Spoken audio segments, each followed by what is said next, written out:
Hello and welcome to Get Rich Slow, the podcast that challenges a conventional get-rich-quick ideology by exploring what authentic success really means and how you can achieve it. I'm Hannah Martin, the founder of Talent Ladies Club, and today I'm joined by Andy Smith, an author, appreciative inquiry facilitator and emotional intelligence coach for an episode on goal setting. So hello, Andy. Thank you so much for joining me. Hello, Hannah, and thank you for inviting me. I'm very excited to be here. And I am excited to have you here. So to start out, I'd just like to know what success means to you. Yeah, sure. I had to think about this quite a bit, actually, when you told me you were going to be asking me this, which is good. I like being made to think. Not too much, but this was just like the right amount. Yeah, so 3 aspects, I think, to success. One is fulfilling your values. So all of your values are fulfilled. This is going to vary from person to person, of course, and your definition of success might be different to mine and might be very different to somebody else's. Second one, it sounds like a cop-out, sounds like a cliche, but being at peace with yourself. It isn't a cliche, though, because there is quite a bit of depth to this. If there's a clash in your values being, of course, the things that motivate us and the criteria that we use to decide whether something is right or wrong, like, integrity or fairness or fun or learning or money, for example. If there is a clash within the person, if they've got 2 conflicting impulses or impulses that seem conflicting to them, they're not going to be at peace with themselves. And any goals that or any success that they have which fulfills one half of those values is probably going to leave the other half unfulfilled or even violated. So there'll be this inner conflict going on. They won't feel very successful. So in the course of achieving goals or setting goals, you may have to do some work on yourself. If there does seem to be, well, I want this, but I can't have it without giving up that, for example, you may have to do some work on reconciling those, because there almost always will be some way to reconcile that clash of values. Third one, leaving the world a better place than you found it. And this could just be subjective to my value set, but I'm sure a lot of people will agree with that as well. If only more people felt the same, that last one particularly. So I'm really excited to talk to you about goal setting. And especially as one of the first episodes that we record in this podcast, because every great journey and successful journey, I think, starts out with a goal. And it's something that people undervalue or assume they don't need to know or don't know how to do it. So I'd really like to explore in this episode what makes a great goal and how people can set one. And I think that's a really good question to start with. So what do you think, as an expert on goals and the author of a book on goals, what do you think makes a great goal? Okay, a great goal. One that fulfills your values, that you can really get behind. So it's your goal and not somebody else's. Something that you feel strongly motivated towards actually getting to and completing and fulfilling. So not just getting away from current situation, but actually getting to some other place. And also, the usual SMART goal things of being specific and measurable so that you'll know when you've actually got there and you know what you're looking for. And also having a time or a date rather on it, so that you could spend years and years and years preparing and you never actually get there because, a meteorite lands on you from outer space or something and you never actually get there. So if you have a time on it, that does give you some urgency. And also in your kind of mental map in your future timeline, it puts this signpost that you feel you should be getting towards. And the closer it gets, the more motivated you feel to actually do something about getting there. So it makes it more likely that you'll get there. And I know that we've spoken before and you've talked about the inadequacy of SMART goals, because most commonly that is what people might know in terms of setting a great goal. Where do you think that's inadequate? Why do you think Always a great goal for people. Yeah, inadequate sounds a bit harsh, doesn't it? There is an aspect missing to it though, which I think is this. Smart goals generally come out of a business context where essentially your boss gives you this thing that you have to achieve. You may agree to it, you may not, but once you've agreed to it, if you don't achieve it, there are going to be some bad consequences. You're going to get yelled at, or you're not going to get promoted, or you might get sacked even. So there's a very, very strong away from motivation to avoid getting shouted at or sacked or not promoted. That is fine, but if you're setting goals for yourself outside of the work context, then you're going to need something else. If you're actually going to achieve it, you're going to need some kind of actual towards motivation. You're going to actually have to want that goal yourself. There needs to be some kind of intrinsic motivation as opposed to the extrinsic motivation of bad things will happen to you if you don't achieve it. Because otherwise, once you get far enough away from any bad consequences, or once your situation improves a little bit, you might just stop at that point if your motivation is entirely away from. So, and I know this is something you've talked about as well, which is towards and away from motivation. So you think a good goal that you personally set for yourself is going to be motivated by a towards sense of getting there rather than escaping something awful. Why is that?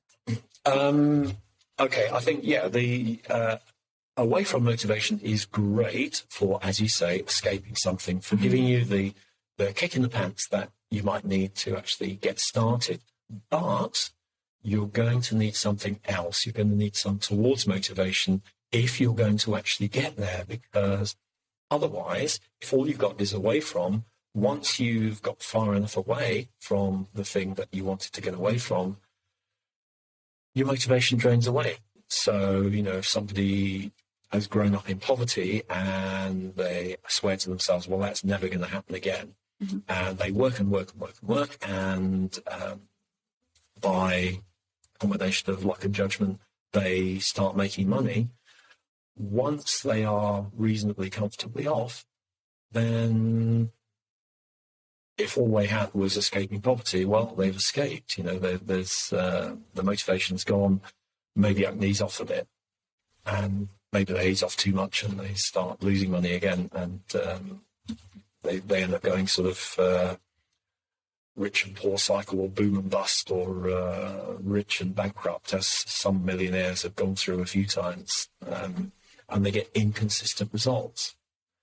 If you want to lose weight and your motivation is purely, I don't like the way I look when I look in the mirror, the closer you get to looking, slim or toned and healthy, the less you're going to dislike what you see in the mirror, and eventually the motivation is going to drain away, which is why people often can't lose that last kilo or that last half stone. Because if that's all they've got, then they're not going to be motivated to do the last little bit. If their motivation is about what they can do rather than how they look, or to be able to do something, or to be able to lift a certain amount or run a certain distance in a certain time, or get into a certain type of clothing, then that's more towards, and they've got something which will keep them going when the away from motivation is drained away. So they could, you might start out with an away from as a trigger potentially. Yeah. But then on top of that trigger, you need to have a clear vision and a clear direction and an end point potentially to what it is you're working towards, would you say? It's worth thinking about, why do I want to do this? Mm-hmm. And if all your answers are to get away from this, or because I don't like that, or, I'm feeling horrible at the moment, though, that's all a sign of away from motivation. Mm-hmm. Whereas if it's about, it will be wonderful because of the things I can do, or because it will give me so many more options, or I can help other people, positive stuff, that would be a sign of towards motivation. And of course, you can have a mixture, but you probably want at least 60-40 towards to away from, I would say, to have a good chance of succeeding in your goal.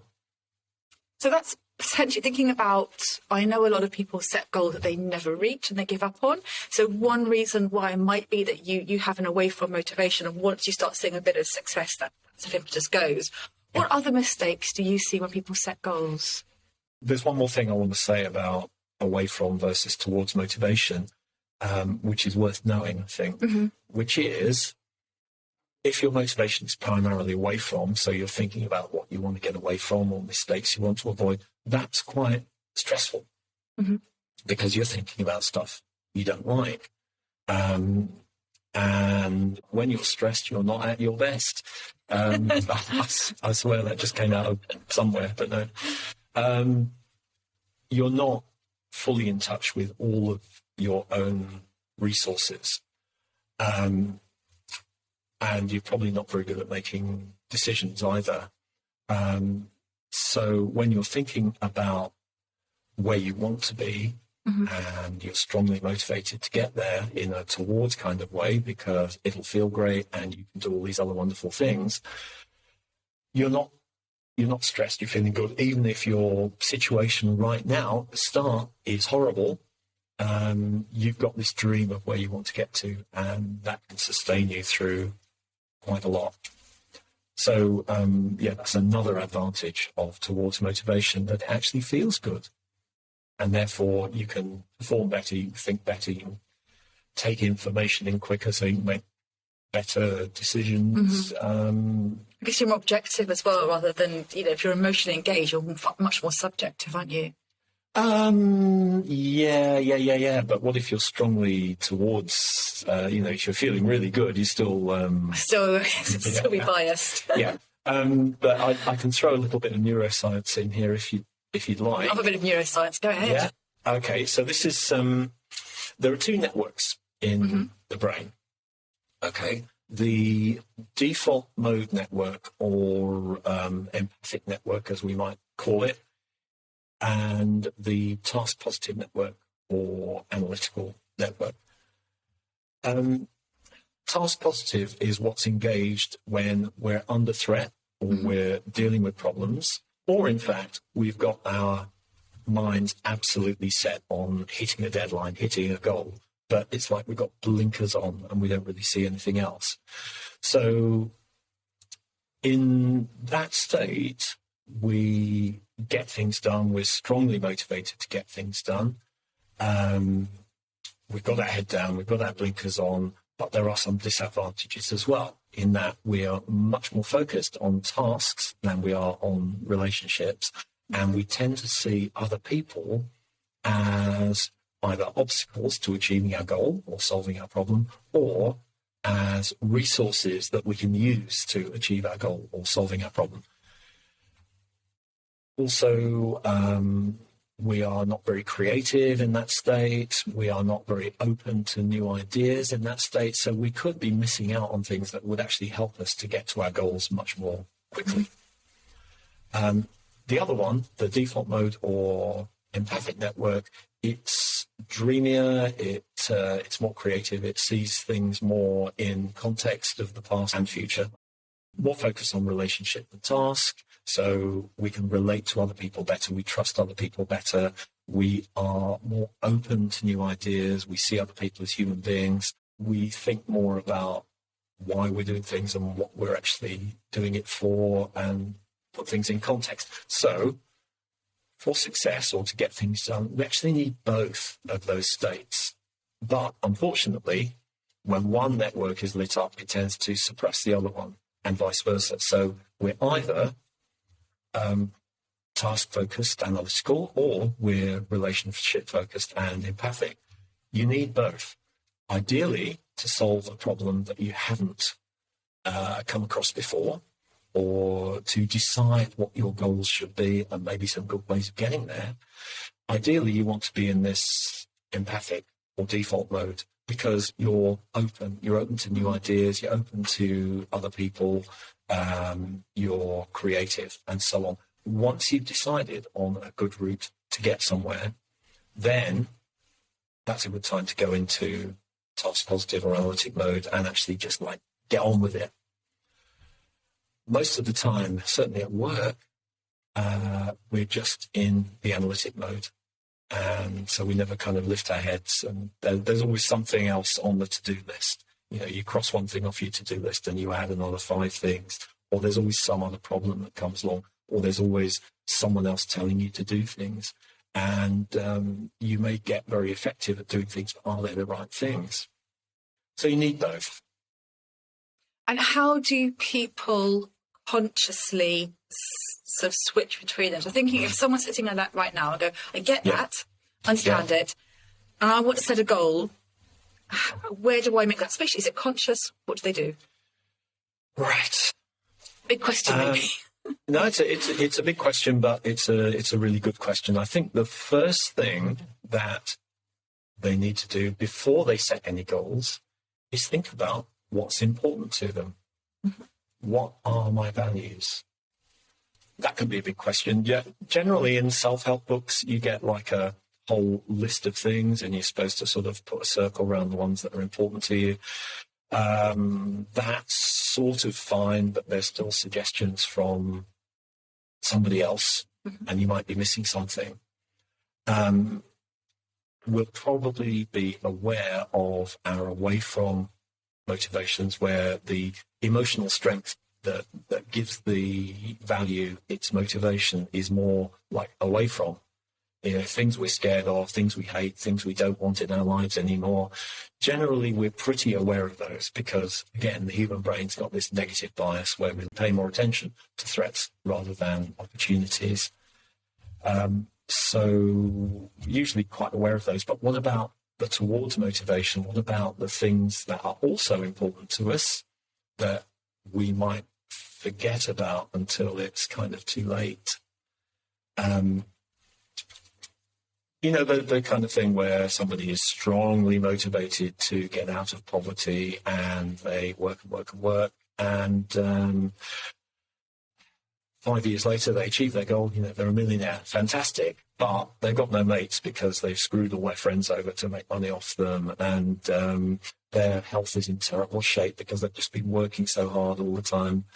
And they're sitting there and they're thinking, well, is this all there is? You know, I've worked so hard to achieve this, and now I find I'm not really bothered about it. You know, well, where's the meaning in my life? We don't want to end up. We really don't want to end up there. So think about, and we need sometimes to consciously give our minds a bit of discipline so that we actually do look at the positive side of things as well, because it's so easy just to focus on avoiding the negatives. Mm-hmm. So think about the high points in your life, the times when you felt you were doing absolutely the right thing in the right place, and you're thinking, this is what I was born to do, or you know, if I die right after this moment, I don't care because this is just such an amazing peak experience. So if you're making decisions about your job, for example, your career, it's a great idea to ask yourself, or even better actually, have a friend ask you, because you take it more seriously if there's another human being asking you, what's been one of the best experiences of your professional life? For example, what do you love doing? When have been the good times? You know, even if your life overall has felt like crap, there are going to be times occasionally when things were good. Those are the times that we're interested in. What was it about those times that made it different? What were you doing differently? What were the conditions there? And crucially, what's important to you about that experience that made it so good and makes it stand out for you? So those are ways of getting at your kind of positive values. Mm-hmm. And we'll find them if we think about good experiences in our lifetimes when we felt really in tune with the world and liking ourselves. And So you're saying we need to start out by going quite broad. So don't go too narrow too quickly. So Don't go too narrow too quickly because you'll end up possibly with a goal that you're not fully in tune with, you're not fully aligned with. Yeah, it's worth thinking about. This is your whole life or your whole career. It's worth spending half an hour thinking about it. And that's when we use that sort of part of our brain that's more relationship focused. It's more considering things. That it's creatively weighing everything up before we close it down and become task focused. So there's definitely an order, isn't there? It's like get that part of the brain working first, and then focus on the actions. Yeah, and another advantage of that is that when you are feeling more positive, more in that empathic mode, it tends to put problems into perspective as well. Because when you're thinking about problems and problem after problem, and especially the complicated ones that you've been grappling with, and there doesn't seem to be a solution, that can be quite demoralizing, and it kind of shuts you down a bit. Remembering, and people might think, actually, I'm really bad at this. I'm terrible at life, or terrible at being an adult, and I'm really not sure if I can handle this, or even if they believe in sort of meritocracy, do I deserve this really? Well, yeah, you do actually, and you are better than you think you are. And the way to remember this is to think about those good times and good things you've done, and things that you're proud of, things that you've achieved, things that you love, things you're grateful for. That will redress the balance a bit, and probably provide some of that towards motivation as well. And the more you focus on that, the more you get. You mentioned earlier about getting a friend or the person involved. Well, when I've worked with people before who've been quite lost, one of the things I get them to do is to ask people who know them really well to list things about them they think are good and that they're good at. And it's usually quite an emotional exercise for people, because we spend so long sort of berating ourselves and noticing the ways we've fallen short of something.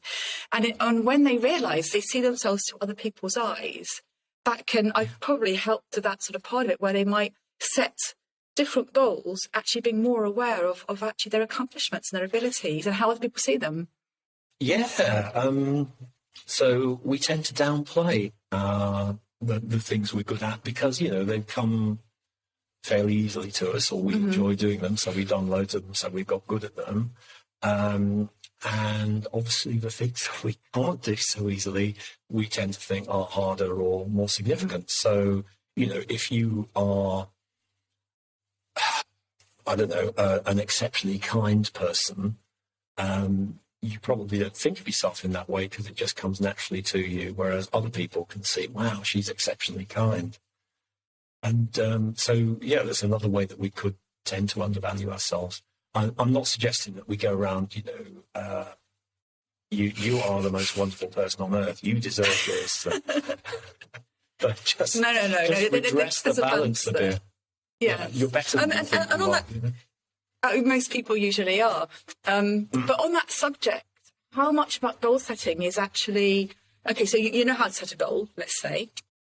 But permission to set goals. How often do we fail to set goals that maybe take us to a better place because we're too modest or we're too fearful? Is that something? And if so, how do people have the courage to set really bold goals that are reasonably achievable? I mean, not saying I want to be president of the USA, but that is within their reach. But how do we have the confidence and how do we give ourselves permission to set goals?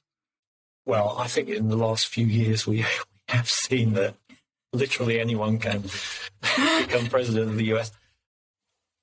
How do we give ourselves permission? Start small. The reason that we believe things about ourselves is that we have reference experiences that we can look to that actually tell us, we were achieving that there, or we were showing that quality, that good quality there. So that is evidence that I actually have that good quality, or that I can achieve this. So start small and build up some reference experiences.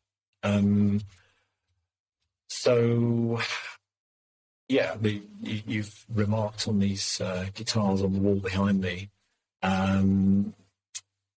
when I came to live in France 11 years ago now, I hadn't sort of picked a guitar up for about 10 or 15 years, really.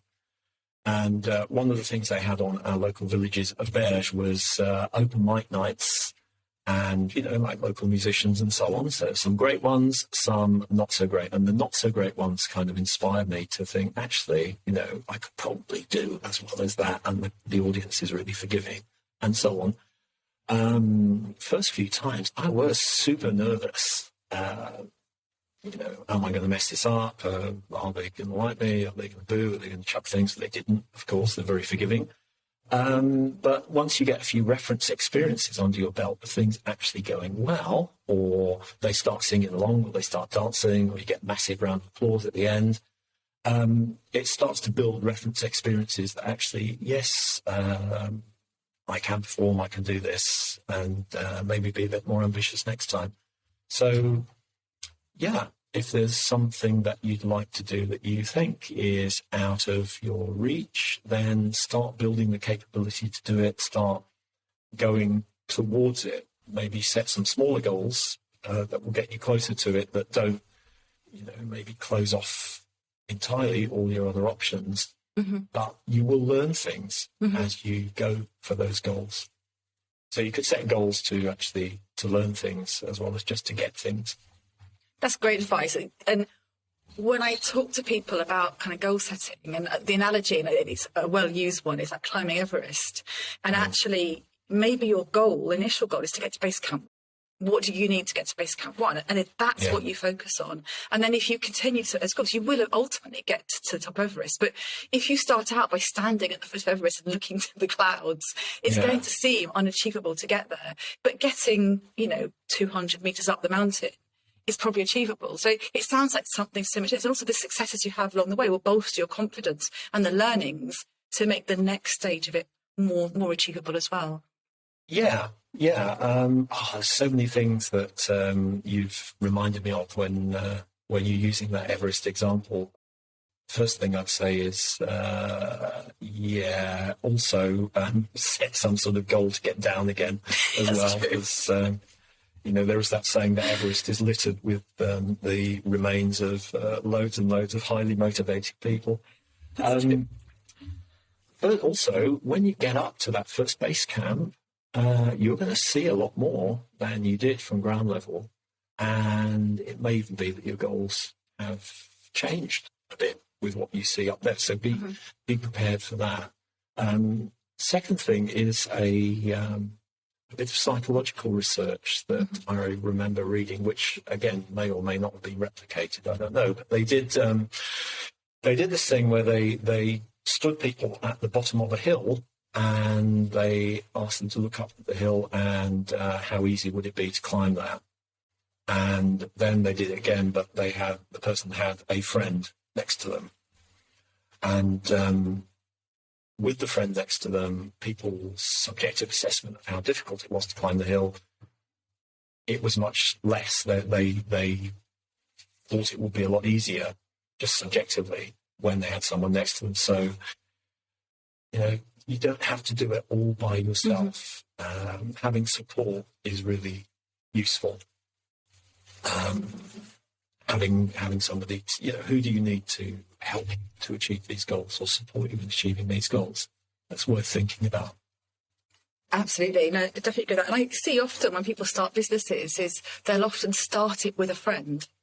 And often the business will be started by one person who's got the vision and the energy. But I did myself with my business. I waited till a friend joined me, and then she stayed on for part of the journey and then left because it was my vision. But I kind of needed that sort of companionship. Can I ask you about, and you touched on this about, getting to base camp 1, and maybe not actually, you decide you don't want to climb Everest. Maybe you see how far ahead it is. But and I'm a big believer in having the courage to stop something if you realise it's not where you want to go. I dropped out of my degree after 2 years because I realised I didn't want to finish it. And it took a lot of courage to do that. It seems sometimes we say failure is easy, but I think stopping something, a direction that you are committed to, when you realise it's not where you want to be, takes a lot of courage. It's not an easy opt-out. Yeah. So when do you think people should give up on goals? How do they know when a goal maybe isn't working for them? Interesting one. I think if it seems too hard to get there, because that could just be that they haven't broken it down into smaller achievable tasks. It just subjectively seems too big to them. But I guess if they're getting in that direction, but the goal doesn't seem to be very attractive anymore, you don't know if that's going to happen. You don't know when that's going to happen.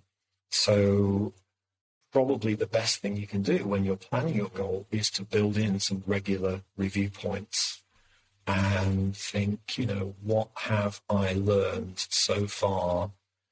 How much do I still want this? I'm assuming they still want it to a certain extent. So build in some regular review points. This is going to be very difficult to explain without a diagram. But I'm going to chuck it in anyway, in case your listeners are motivated to go and find it on my blog, for example. There's this idea called double loop learning. Mm-hmm. Okay, so the idea is, here's you. Off in the future somewhere is the goal that you're trying to get to, mm-hmm. and you take some actions to get towards your goal. And then just naturally you review those actions every so often, and then you think, are they getting me closer? And if they are not, or they're not working as well, you might think up better ways to get to your goal. Okay, so that's single loop learning. You go around every so often, assess what you've done. This is what I'm going to do slightly differently next time, and fine. But you still want the goal. Mm-hmm. The motivations are still the same. Double loop learning is kind of going back a little bit further and thinking, actually, do I want this goal? Why do I want this goal? What's important about this goal for me? So it's like reviewing your values and your motivations every so often. And that may happen from time to time. It's worth reflecting on occasionally what your values are, because that's when you can really learn from other people, and it sort of puts you back into that empathic mode where you're open to new ideas, you're open to fresh ideas, and do I still want this? Do I want something else now? Because of what I've learned, mm-hmm. with how I've gone so far with in climbing up to base camp. Example, base camp 1. What have I learned, and do I still want this, or do I want to go for that mountain over there, or do I want to go and stay in that nice green valley down there where life seems much easier? So in the lake pleasant. Down there. Yeah. So we talked earlier about how the two states of the different parts of the brain, how it works. You've got the task focuser and the empathic. And so we start out by going broad and working at our goal, and then we go to task mode. But it sounds like, you're saying you need to build in, especially if it's a small goal, obviously, then that's probably quite a simple goal. Work it out, go and achieve it. Do it, yeah. Yeah, but if it's, let's just say, in 5 years' time, I want to be running this company I'm working at. I want to be, 3 stages ahead in my job. But it sounds like along the way, we need to reopen that empathic part of our brain and sort of say, do I really still want to be my boss's boss? Or have I looked at that job now a bit closer to it and realised that's not my goal? Yeah, build in regular kind of reflection points, and also actually you can make those same pauses, you can make them reward points as well, so that you are, as you hit a milestone, you can give yourself a little reward for it if you like, so that you're not just like work all the time, and the goal is still years off in the future, but you still feel like you have to work towards it. Give yourself a bit of fun as well, but also take that time. What have I learned along the way? What's gone well? What's important to me about this? What's still important to me about achieving this goal? Anything not so important anymore? Just, stop, take a look round. Yeah. And I think that also brings me to a point, which is, one of the reasons I wanted to do this podcast. It's like, we're very sort of success focused in our world today, and success has to come easily and quickly. And part of it's about the journey, isn't it? It's not all about the goal you're getting to, but you have to enjoy the process along the way. You're going to be learning along the way and hopefully having fun. And it can't just be that you're so focused on where you're going to get to that you discount everything in between, because surely that's important as well. Yes, yeah, absolutely. Because, this is your life. This is a significant part of your life. And life is to be lived each moment. Yeah.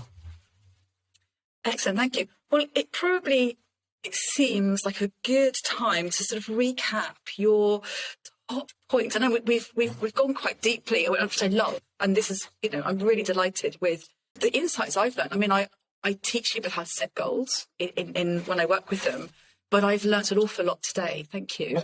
But so if someone wants to set a goal to reach whatever success they have, and it might be financial, it might be status, it could be lifestyle, anything.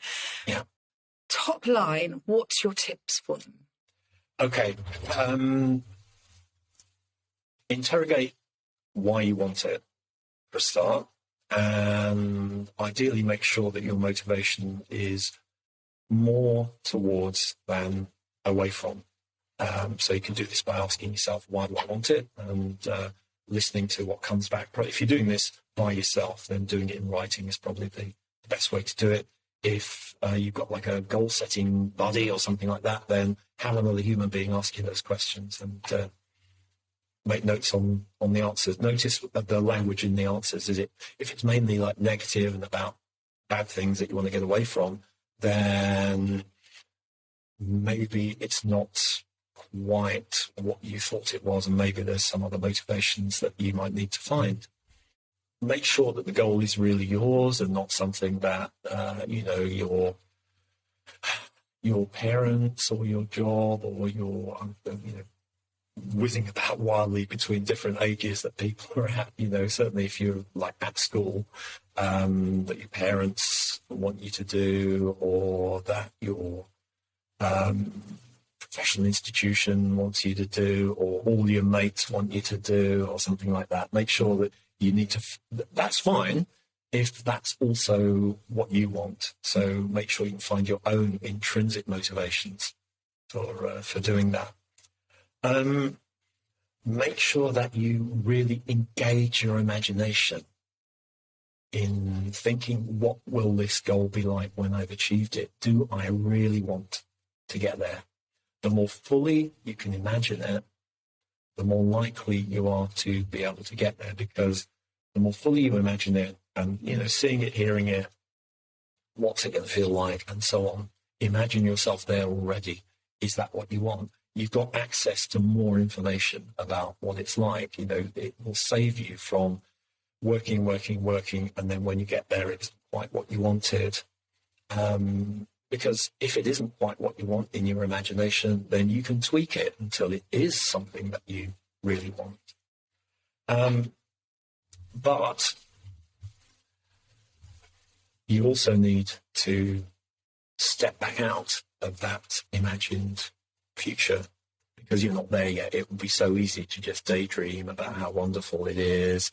But you need to step back out of it, so it's this beautiful, shining picture, but it's ahead of you, it's in your future, it's almost pulling you towards it, rather than actually staying in it and really living it just in your imagination and vicariously. Because if it's feeling that great, then where's your motivation to actually change things in the real world when you can just like lie in bed and dream about it?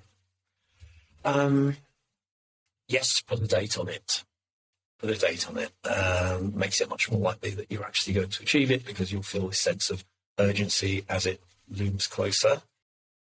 Check out the knock-on effects of achieving the goal as well, because if there are unintended consequences for it, then again, you might find you didn't really want it.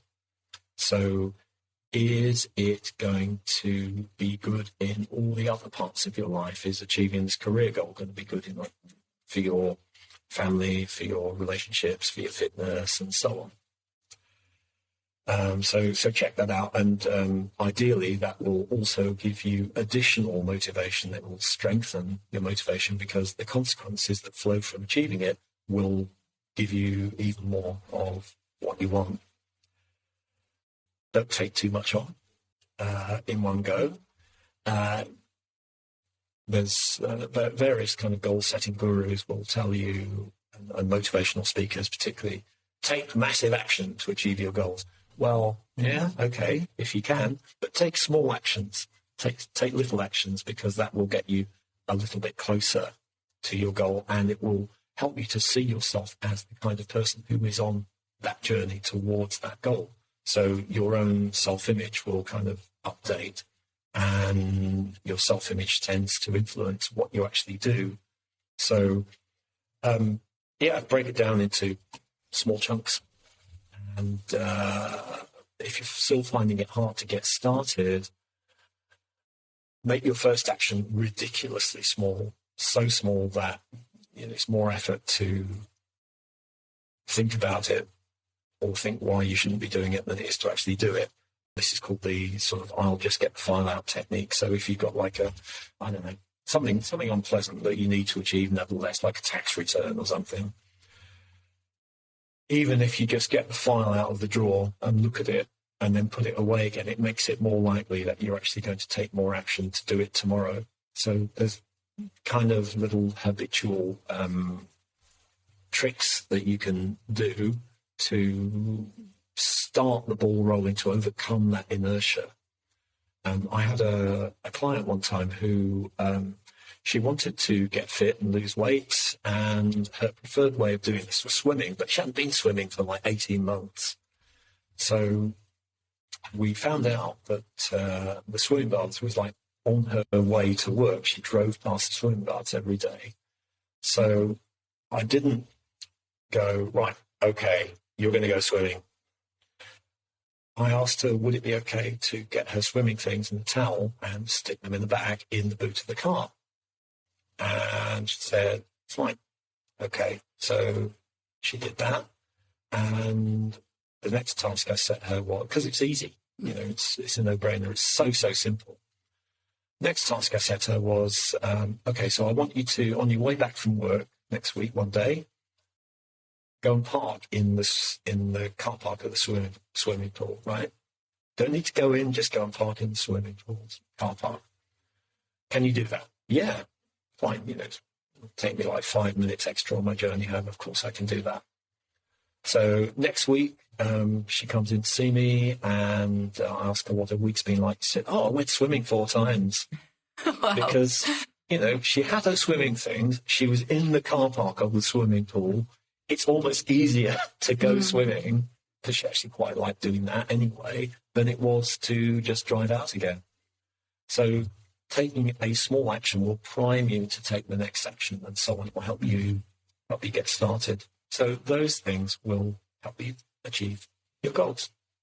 Thank you very much. That's brilliant. Like I say, I have learnt so much. If people would like to learn more about you, or I know you have a book on goal setting, how can they find you? Okay. So they can go. I've got 2 websites, actually. One is a sort of historical one, and this is where most of the goal setting stuff is. It's back from when I used to be an NLP trainer, and I still do occasionally do the Practical NLP podcast. So the website for that, with loads of articles on, including lots of stuff about goal setting, is called nlppod.com. nlppod.com. And the other one, which is for my kind of corporate training and emotional intelligence stuff, and particularly appreciative inquiry related stuff, which is where actually a lot of the things I'll be talking about with goal setting that didn't come from NLP, the rest of it comes from appreciative inquiry, like, looking at what's working in your life and the best moments in your career and so on. That's all appreciative inquiry stuff. So that is coachingleaders.co.uk. Not coachingleaders.com, that's some other coach in America entirely. Don't go to them. Yeah. Coachingleaders.co.uk. Brilliant. So that's where people can find you. Thank you so much for today, Andy. It's been a real learning episode for me. And thank you for coming on. It's a real pleasure. Thanks, Hannah.